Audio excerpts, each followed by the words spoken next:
तो देखिए आज के इस लेक्चर में हम क्या क्या डिस्कस करेंगे। जीएसटी क्या होता है, history of GST, GST type हम डिस्कस करेंगे, एसजीएसटी, सीजीएसटी और आईजीएसटी, जीएसटी काउंसिल मतलब जीएसटी परिषद के बारे में हम डिस्कस करेंगे, जीएसटी के फायदे और नुकसान की बात भी करेंगे, जीएसटी की टैक्स स्लैब को हम डिस्कस करेंगे और जीएसटी से संबंधित सारे इंपॉर्टेंट पॉइंट्स जो होंगे लास्ट में मैं आपको बताऊंगा और फिर एक हम क्विज लगाएंगे। ओके, तो ये आज का वीडियो का पूरा स्ट्रक्चर है। सबसे पहले हम बात करते हैं कि जीएसटी के आने से पहले जो टैक्सेशन सिस्टम था वो कैसा था। तो देखिए पहले जो टैक्स लगता था वो दो प्रकार से लगता था। सर्विसेज पे टैक्स लगता था, कैसे, जैसे कोई डॉक्टर है वो सर्विस दे रहा है, वकील है वो अगर सर्विस दे रहा है और कोई टीचर है तो अगर वो कोई सर्विस दे रहा है तो वो क्या देते थे, सर्विस टैक्स देते थे। और अगर कोई व्यापारी है, अगर वो गुड्स की ट्रेडिंग कर रहा है तो वो कौन से टैक्स देता था, वो देता था सीएसटी मतलब central sales tax, VAT value added tax, ET मतलब इंट्री टैक्स। इस तरीके से अलग अलग वो इनडायरेक्ट टैक्स जो होते थे वो देते थे। तो फ्रेंड्स देखिए, तो ये मैंने आपको बताया जो पहले का टैक्सेशन सिस्टम था। तो ऐसे डिफरेंट डिफरेंट टाइप के इनडायरेक्ट टैक्सेस थे। तो कौन कौन से, value added tax VAT, CST, ET, excise duty, service tax, entertainment tax, luxury tax, ऐसे बहुत सारे टैक्स अलग अलग जो है ये सारे इनडायरेक्ट टैक्स हैं। तो काफी टाइम से ये प्रोसेस चल रही थी कि टैक्सेशन सिस्टम में एक रिफॉर्मेशन की जरूरत है कि इसमें कुछ बदलाव हो, इसको सिस्टमेटिक बनाया जाए। तो फिर क्या किया गया, देखिए कि 17 इस तरीके के इनडायरेक्ट टैक्सेस और 23 सेस को मिलाकर क्या बना दिया गया, एक टैक्स बना दिया गया जिसका नाम क्या रखा गया, जीएसटी रखा गया। कि इन सब अलग अलग प्रकार के टैक्सों की जगह पर एक टैक्स वसूला जाएगा, उसका नाम क्या दिया गया, जीएसटी दिया गया। तो बस हम यही डिस्कस करने वाले हैं। चलिए जीएसटी क्या होता है ये मैं आपको बताता हूँ। देखिए जीएसटी क्या होता है, गुड्स एंड सर्विस टैक्स। ये ध्यान रखिएगा, फुल फॉर्म भी डायरेक्ट एग्जाम में पूछ सकते हैं, वस्तु एवं सेवा कर। Okay, GST is an indirect tax, अप्रत्यक्ष कर। और क्या बोला गया है, डेस्टिनेशन टैक्स बोला गया है। ये डेस्टिनेशन टैक्स क्यों बोला गया है, ये मैं आपको जब आईजीएसटी पढ़ाऊंगा आगे तो उसमें आपको मैं क्लियर करूंगा कि इसको डेस्टिनेशन टैक्स क्यों बोला गया है। देखिए भारत में जीएसटी लाने का एक ही मकसद है, इंटीग्रेटेड मार्केट को डेवलप करना, एकीकृत साझा बाजार का डेवलपमेंट करना जीएसटी का मेन मकसद है। अब बात करते हैं हम हिस्ट्री ऑफ जीएसटी की। देखिए सबसे पहले जीएसटी लागू करने का सुझाव विजय केलकर समिति ने दिया था। किसने दिया था, विजय केलकर समिति ने। तो मैं देखिए आपको जो जो भी पॉइंट्स बताऊंगा ये एग्जाम पर्सपेक्टिव के हिसाब से बता रहा हूँ, काफी इंपॉर्टेंट है, ठीक है। ज्यादा हम डेप्थ में नहीं जाएंगे, वो पॉइंट्स हम डिस्कस करेंगे जो एग्जाम्स में पूछे जा सकते हैं। अब देखिए संविधान के अनुसार उत्पाद शुल्क और सीमा शुल्क के अलावा और कोई टैक्स नहीं लिया जा सकता। राज्यों को सर्विस टैक्स लगाने का अधिकार नहीं था, तो संविधान में संशोधन करना ही था अगर जीएसटी को लाना था। तो अगर संविधान में संशोधन करना है तो आपको पता ही है कि वो संसद के थ्रू ही हो पाएगा। तो फिर 122वां संविधान संशोधन बिल संसद में लाया गया। कौन सा, 122वां, 122। तो आपको ये बात क्लियर है कि अगर संविधान में संशोधन करना है तो संसद में लोकसभा से भी बिल पास होना चाहिए, राज्यसभा से भी होना चाहिए और फिर राष्ट्रपति की फाइनल मोहर होना चाहिए, तभी संविधान में संशोधन हो सकता है। तो ये बिल जो था लोकसभा से कब पास हुआ, 3 अगस्त 2016 को पास हुआ। तो ये काफी इंपॉर्टेंट है, ये हमको ध्यान रखना है डेट। राज्यसभा से कब पास हुआ, ये 8 अगस्त 2016 को पास हुआ। उसके बाद में 15 राज्यों ने इसे पास किया, तो फाइनली यहां से भी पास हो गया, ये राज्यों की सहमति हो गई। और सबसे पहले जीएसटी बिल को रेटिफाई मतलब पुष्टिकरण और पास करने में कौन सा राज्य आगे था, नंबर 1 असम था। तो ये ध्यान रखिएगा, ये भी पूछा जा सकता है क्वेश्चन। राष्ट्रपति ने इस पे फाइनल मुहर कब दी थी, 8 सितंबर 2016 को राष्ट्रपति से भी ये पास हो गया था। तो इस प्रकार से 101वें संविधान संशोधन के तहत संविधान में जीएसटी को जोड़ा गया और इसे 1 जुलाई 2017 को लागू कर दिया गया। ये डेट हमको ध्यान रखना है। और हमको ये भी ध्यान रखना है कि 101वां संविधान संशोधन के तहत जीएसटी को जोड़ा गया। जो बिल इंट्रोड्यूस हुआ था संसद में वो कौन सा था, 122वां संविधान संशोधन बिल था। पर संविधान में जो संशोधन हुआ है वो 101वां संविधान संशोधन के तहत जीएसटी को जोड़ा गया है। तो ये दोनों चीज को क्लियर कर लेना। अब बात करते हैं हम जीएसटी के टाइप्स की। तो देखिए सीजीएसटी, एसजीएसटी और आईजीएसटी को लेकर हम डिस्कस करेंगे। तो देखिए सीजीएसटी क्या होता है, ये होता है central goods and service tax. SGST का मतलब क्या होता है, state goods and service tax. और आईजीएसटी का मतलब होता है integrated goods and service tax. तो देखिए सीजीएसटी जो होता है ये कौन लगाता है, ये लगाता है केंद्र द्वारा लगाया जाता है। क्लियर? एसजीएसटी जो होता है वो कौन लगाता है? राज्य द्वारा लगाया जाता है। तो चलिए हम इसको एक एग्जाम्पल समझते हैं कि मैं इंदौर में कहीं पर हूँ और इंदौर में ही खाना खाने गया कहीं पर। तो किसी रेस्टोरेंट में खाना खाने गया, मैंने खाना खाया, तो मेरे सामने बिल आया, तो मैंने देखा कि जो मैंने ऑर्डर करा था उसका मेरा सब टोटल जो हुआ था वो कितना हुआ था? 743 रुपीज़। फिर उस पर मुझे क्या देना पड़ा? देखिए, CGST कलेक्ट करा मुझसे उन्होंने और SGST कलेक्ट करा। तो देखिए आपको दिख रहा होगा यहाँ पर 66.87 रुपीज़ CGST कलेक्ट करा। ये किसको जाएगा? केंद्र को जाएगा। SGST जो कलेक्ट करा वो देखिए 66.87, ये किसको जाएगा? स्टेट को जाएगा। ओके, तो फ्रेंड्स यहाँ पर आपको CGST और SGST टर्म क्लियर हो गया होगा। अब हम चलिए बात करते हैं IGST के बारे में। तो देखिए IGST का फुल फॉर्म क्या होता है? Integrated goods and service tax. इसको संविधान में अनुच्छेद 269A में रखा गया है IGST को। ठीक है, तो ये एग्जाम में पूछा जा सकता है PSC एग्जाम्स में, तो आपको ध्यान रखना है। तो बात आती है कि IGST क्या है? क्या ये कोई टैक्स है क्या? तो IGST कोई टैक्स नहीं है, ये एक ऐसा सिस्टम है जिसमें दो राज्यों के बीच में अगर व्यापार हो रहा है तो उन पर नजर रखी जा सके। ये टर्म जो होती है ये क्या स्पेसिफाई करती है कि जो ट्रेड एग्जीक्यूट हो रही है, जो व्यापार हो रहा है, वो एक राज्य से दूसरे राज्य के बीच में हो रहा है। ठीक है, बस ये टर्म स्पेसिफाई करती है। इस टर्म की हेल्प से पता चलता है। अच्छा, एक एग्जांपल समझिए कि अभी मैंने आपको बताया कि मैं इंदौर में हूँ और इंदौर में मैंने खाना खाया किसी रेस्टोरेंट में, तो वहां पर मुझसे क्या कलेक्ट करा उन्होंने? रेस्टोरेंट वाले ने CGST और SGST कलेक्ट करा। ओके, बिल पे क्या लिखा हुआ आया? CGST और SGST। पर अगर मैं इंदौर में ही हूँ और मैंने राजस्थान से ऑर्डर करा, कोई खाना मैंने राजस्थान से ऑर्डर करा, तो राजस्थान से मुझे आएगा खाना, तो उस बिल पे क्या लिखा हुआ आएगा? IGST लिखा हुआ आएगा। ये कि यही टैक्स रहेगा पूरा के पूरा, ठीक है, 18%, पर वहां पर बस IGST लिखा हुआ आ जाएगा। तो IGST टर्म क्या स्पेसिफाई करेगी कि जो व्यापार हुआ है वो एक राज्य से दूसरे राज्य के बीच में हुआ है, बस ये स्पेसिफाई कर रहा है। तो आपको समझ में आया? तो जो IGST कलेक्ट हुआ है वो किस किस को मिलेगा?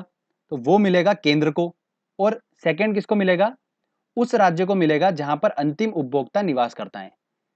इसीलिए इसको क्या बोला गया? डेस्टिनेशन टैक्स बोला गया। अंतिम उपभोक्ता के राज्य को मिलने वाला टैक्स।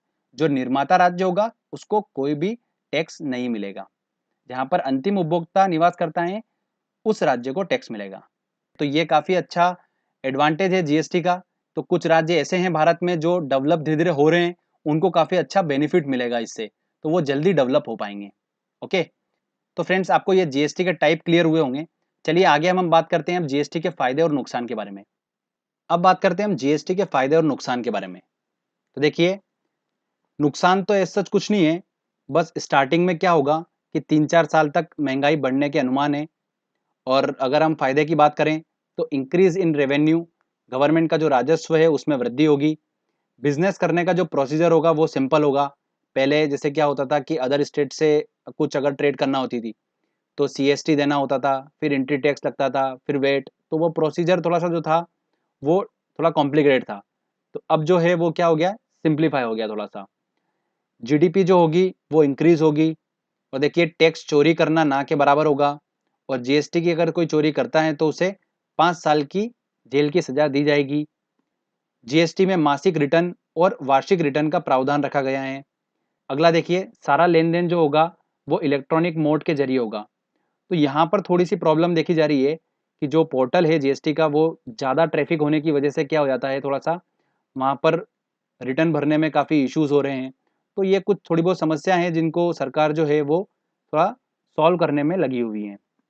संविधान में जीएसटी काउंसिल को एक नए अनुच्छेद 279A में रखा गया है, और इसी में इसके गठन का प्रावधान दिया गया है, जीएसटी काउंसिल, जीएसटी परिषद का। ओके, 12 सितंबर 2016 को इसकी स्थापना की गई थी। संरचना की बात करें इसकी तो इसमें कुल 33 सदस्य हैं। भारत का वित्त मंत्री होगा इसके अंदर चेयरमैन, केंद्रीय राज्य मंत्री और राज्यों के वित्त कर मंत्री इसमें होंगे। ठीक है, अब अगर हम बात करें वेटेज की तो देखिए, सबसे पहला रूल यह है कि जीएसटी काउंसिल में 50% सदस्य उपस्थित हो, और अगर किसी बात पे वोटिंग हो रही है तो उसको 3/4 अगर वोट मिल रहे हैं तो वो डिसीजन मान्य होगा।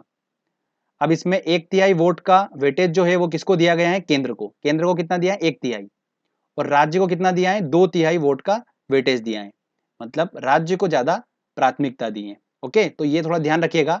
2/3 मतलब 2/3 वेटेज किसको दिया है वोट का? राज्य को दिया है। और 1/3 किसको दिया है? केंद्र को दिया है। देखिए दोस्तों, अब हम बात करते हैं जीएसटी की टैक्स स्लैब के बारे में। तो देखिए काफी इंपॉर्टेंट है और काफी स्टूडेंट यहाँ पर कंफ्यूज भी होते हैं, तो सारा कंफ्यूजन दूर करेंगे। जीएसटी की जो टैक्स स्लैब है वो कितनी रखी गई है? 4 रखी गई है। ये बिल्कुल ऑथेंटिक है, क्योंकि आप देखेंगे तो जीएसटी काउंसिल की जो 14th मीटिंग हुई थी उसके बाद में जीएसटी काउंसिल के चेयरमैन अरुण जेटली जी ने भाषण में खुद ने स्पेसिफाई कराए हैं कि जीएसटी टैक्स स्लैब जो है वो कितनी है? 4 है। 5%, 12%, 18% और 28%। और अगर हम बिल्कुल देखिए प्रैक्टिकली बात की जाए तो 0% भी एग्जिस्ट कर रहा है और 28% से ज्यादा भी टैक्स है। कैसे? देखिए मैं आपको बताता हूँ।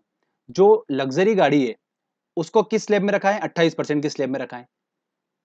तो पहले जो लग्जरी गाड़ी थी उस पर लगभग टैक्स वसूला जाता था 50% समथिंग। ओके, अब उसको लेकर आ गए 28% में, तो इसमें गवर्नमेंट का तो नुकसान हो रहा है। तो उन्होंने क्या कर दिया? उस पर सेज लगा दिया 15%। तो 28% की स्लैब में तो आ ही रहे, प्लस उस पर क्या जोड़ दिया? 15% सेज जोड़ दिया। तो वो ऐसे करके लगभग 50 के पास पहुंच गया। तो देखा जाए तो वो भी तो एक प्रकार से स्लैब हो गया, ठीक है, 40% से ऊपर। तो ज्यादा कंफ्यूज होने की जरूरत नहीं है। अगर हम बिल्कुल बात करें ऑथेंटिक की जीएसटी की टैक्स स्लैब कितनी है, तो वो 4 है। 5%, 12%, 18% और 28%। ठीक है, हो सकता है कि आने वाले समय में इस टैक्स स्लैब में कुछ चेंजेस भी देखने को मिले, तो जब भी कभी ऐसा होगा तो मैं आपको उसका अपडेट भी दे दूंगा। तो आप बिल्कुल भी कंफ्यूज मत होइए। और अभी हाल ही में उत्तर प्रदेश में एग्जाम में पूछा भी गया ये क्वेश्चन, और वहां उसका आंसर क्या दिया गया है? 4 दिया गया है। अब देखिए कुछ हम बात करते हैं कि किनको जीएसटी के दायरे से बाहर रखा गया है। तो शराब, petrol, diesel, natural gas, electricity, इनको क्या किया गया है? जीएसटी के दायरे से बाहर रखा गया है। तो वेरी इंपॉर्टेंट है, ये ध्यान रखिएगा। शराब, पेट्रोल, डीजल, नेचुरल गैस और इलेक्ट्रिसिटी, इनको जीएसटी से बाहर रखा गया है। ओके, अब बात करते हैं हम कुछ महत्वपूर्ण पॉइंट्स की। तो देखिए जीएसटी लागू करने वाला विश्व का पहला देश कौन सा है? फ्रांस है। वार्षिक टर्नओवर अगर 20 लाख से ज्यादा है तो जीएसटी रजिस्ट्रेशन और भुगतान करना होगा। कुछ राज्यों के लिए ये सीमा क्या रखी गई है? 10 लाख रखी गई है। वार्षिक टर्नओवर देखिए कैसे, कि अगर मान लेते हैं कि मैंने कोई प्रोडक्ट खरीदा, 1 लाख रुपए का मैंने कोई प्रोडक्ट खरीदा और उसको मैं 1,10,000 में बेच रहा हूँ, तो मेरा टर्नओवर क्या काउंट हो गया? 2,10,000। अगर इस तरीके से अगर वो 20 लाख के पार जा रहा है तो फिर वो जीएसटी के दायरे में आएगा। जीएसटी की पंजीयन संख्या में कुल 15 डिजिट है। कितने? 15 डिजिट। सर्वप्रथम जीएसटी बिल का प्रारूप तैयार करने वाली समिति के अध्यक्ष कौन थे? असीम दास गुप्ता थे। कौन थे? असीम दास गुप्ता। जीएसटी लागू करने वाला अंतिम राज्य कौन सा था? जम्मू कश्मीर। तो जब जीएसटी लागू किया गया था 1 जुलाई 2017 को, तो उसमें जम्मू कश्मीर शामिल नहीं था।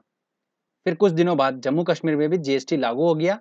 तो इस तरीके से जम्मू कश्मीर जो था वो जीएसटी लागू करने वाला अंतिम राज्य बना। ठीक है, तो ये भी काफी इंपॉर्टेंट है, पूछा जा सकता है एग्जाम में। तो फ्रेंड्स यहाँ पर हमारा ये थ्योरी सेक्शन कंप्लीट होता है। आई होप आपको समझ में आया होगा। जो भी मैंने आपको पॉइंट्स बताए ये मोस्ट इंपॉर्टेंट है, इन्हीं में से आपको एग्जाम में क्वेश्चंस देखने को मिलेंगे।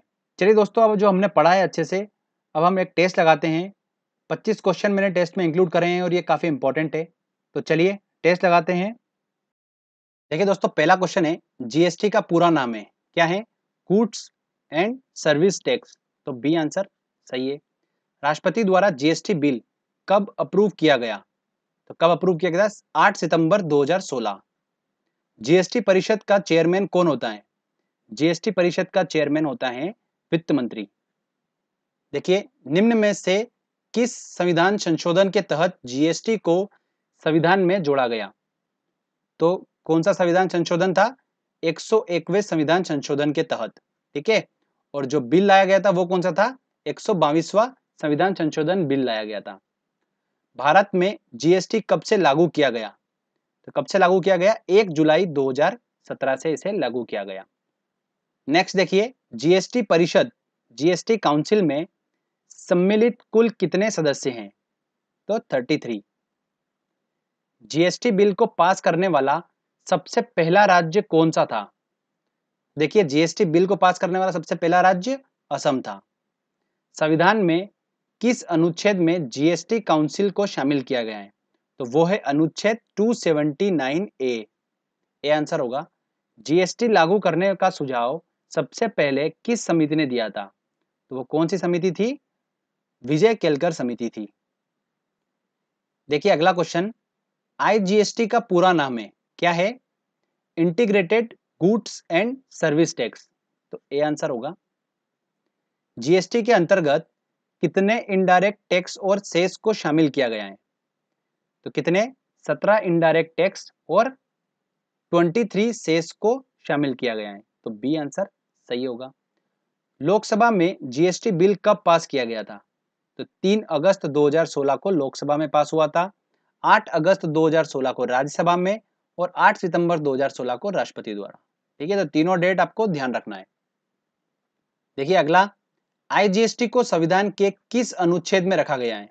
तो अनुच्छेद 269 ए में आईजीएसटी को रखा गया है। जीएसटी लागू करने वाला अंतिम राज्य कौन है? जम्मू कश्मीर है। निम्न में से किसे जीएसटी से बाहर रखा गया है? तो किसे रखा गया है? देखिए प्लास्टिक मटेरियल, पेट्रोल, घी, पास्ता, किसको रखा गया है? पेट्रोल को जीएसटी के दायरे से बाहर रखा गया है। निम्न में से कौन सी जीएसटी टैक्स स्लैब सही है? 2%, 10%, 15%, 18%। तो 2%, 10%, 15% गलत है, 18% बिल्कुल सही है। तो स्लैब क्या है? 5, 12, 18 और 28। निम्न में से किसको जीएसटी में रखा गया है? पेट्रोल, शराब, इलेक्ट्रिसिटी, चीनी, किसको रखा गया है जीएसटी में? देखिए पेट्रोल, शराब, इलेक्ट्रिसिटी, ये तीनों तो जीएसटी से बाहर हैं, चीनी को रखा गया है। ठीक है, तो डी आंसर सही है। जीएसटी पंजीयन की संख्या में कुल कितने डिजिट्स हैं? कितने हैं? 15 डिजिट्स हैं।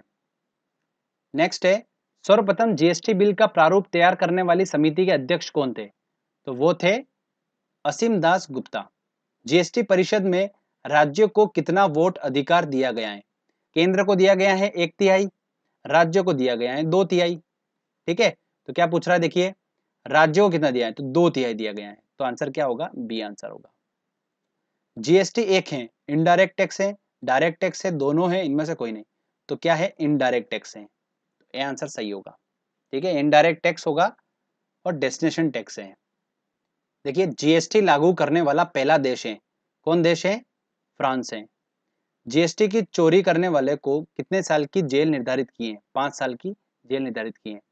एसजीएसटी कौन लगाता है? तो एसजीएसटी का मतलब होता है state goods and service tax, तो स्टेट लगाती है इसको, तो राज्य सरकार लगाती है, बी आंसर सही होगा। जीएसटी से जीडीपी में कितने परसेंट की वृद्धि का अनुमान लगाया गया है? तो कितना लगाया गया है? 2% की वृद्धि का अनुमान लगाया गया है।